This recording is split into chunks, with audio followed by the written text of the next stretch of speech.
So అన్న ఇక్కడ నిరుద్యోగ సమస్యలు ఏవైతే ఉన్నాయో అవి సార్ట్ అవుట్ అయితే అని మీరు అనుకుంటున్నారా? డెఫినెట్గా అండి. ఈరోజు క్యాప్షన్ ఏదైతే ఉందో గ్రూప్ 1, గ్రూప్ 2 మరియు అలాగే జీవో 46 అని చెప్పేసి అనేక మంది అభ్యర్థులు రావడం జరిగింది. ఈరోజు అశోక్ నగర్ వేదికగా అనేక పోరాటాలు చేసి ఈరోజు టీఆర్ఎస్ ప్రభుత్వాన్ని గద్దెదించడం మేము నిరుద్యోగులం అందరం ఏకమై ఈరోజు జీవో 46 ఎంత ముఖ్యమో, వాళ్ళకు న్యాయం జరగడం ఎంత ముఖ్యమో, దాంతోపాటు అనుకున్న సమయంలో గ్రూప్ 1, గ్రూప్ 2 రావడం అనేది అంతే ముఖ్యంగా ఈరోజు భావించాల్సినటువంటి పరిస్థితి ఉంది. ఈరోజు మేము కొట్లాడి తెచ్చుకున్న కాంగ్రెస్ ప్రభుత్వానికి మేము నిరుద్యోగుల తరపున మేము ఒకటే చెప్పదలుచుకున్నాం, సకాలంలో గ్రూప్ 2, గ్రూప్ 1 నోటిఫికేషన్లు జారీ చేయండి.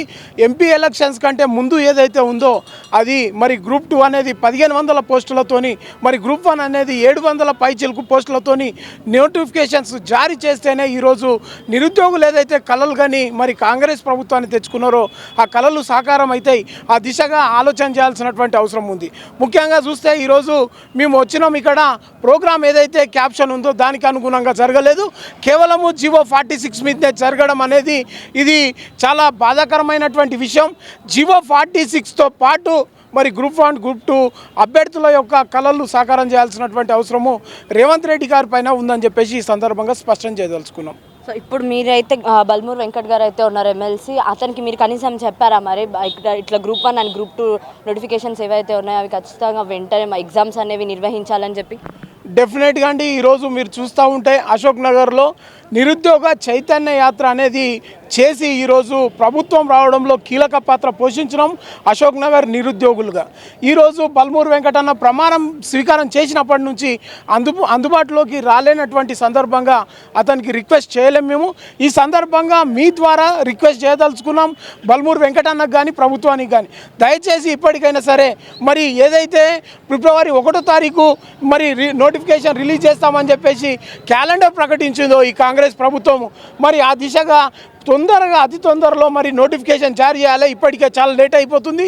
మేము 8 సంవత్సరాలుగా వెయిట్ చేస్తున్నాం కాబట్టి ఇక వెయిట్ చేయాల్సినటువంటి పరిస్థితి మరి కాంగ్రెస్ ప్రభుత్వం కల్పించొద్దు. ఏదైతే 1500 అన్నారో ఆ 1500తోని మరి నోటిఫికేషన్ జారీ చేయాల్సినటువంటి అవసరం ఉందని చెప్పేసి తెలియజేస్తూ ఉన్నాం. అదేవిధంగా ఇంకా మనం చూసుకున్నా కూడా గ్రూప్ 1 నోటిఫికేషన్స్ ఏవైతే ఉన్నాయో అందులో ఇంకొన్ని పోస్టులు పెంపు చేస్తారని కూడా అన్నారు. మరి ఖచ్చితంగా ఈ గవర్నమెంట్ అనేది ఒక స్టెప్ తీసుకుంటుంది కదా, సో అతి త్వరలో రావచ్చేమో కదా అన్న? డెఫినెట్గా అండి. మీరు ఒకసారి గమనించాలి, లాస్ట్ టైం గవర్నమెంట్ వేసింది 503 ప్రభుత్వ ఉద్యోగాలు గ్రూప్ 1 ఉద్యోగాలకు, కానీ ఈ ప్రభుత్వం ఏదైతే ఉందో మరి 200కు పైచిలుగా మేము యాడ్ చేసి నోటిఫికేషన్ ఇస్తామని చెప్పేసి అన్నారు. అందుకనే ఇప్పుడు వెయిట్ చేస్తూ ఉన్నాము.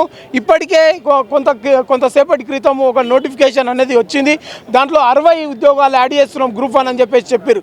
కానీ 60 ఉద్యోగాలు మాకు సరిపడవు, కాబట్టి దయచేసి ఇంకొన్ని ఉద్యోగాలు కల్పాల్సినటువంటి అవసరం ఉంది. ఆ దిశగా ప్రభుత్వం ఆలోచన చేయాలి. ఎందుకంటే ఇప్పుడు గత 11 సంవత్సరాల నుంచి గ్రూప్ 1 నోటిఫికేషన్ లేదు. కాబట్టి ఈ ప్రభుత్వం పైన నిరుద్యోగులు అనేక రకాల ఆశలు పెట్టుకున్నారు. కాబట్టి ఆ కళలను నెరవేర్చాలని చెప్పేసి ఈ సందర్భంగా తెలియజేస్తూ ఉన్నాం.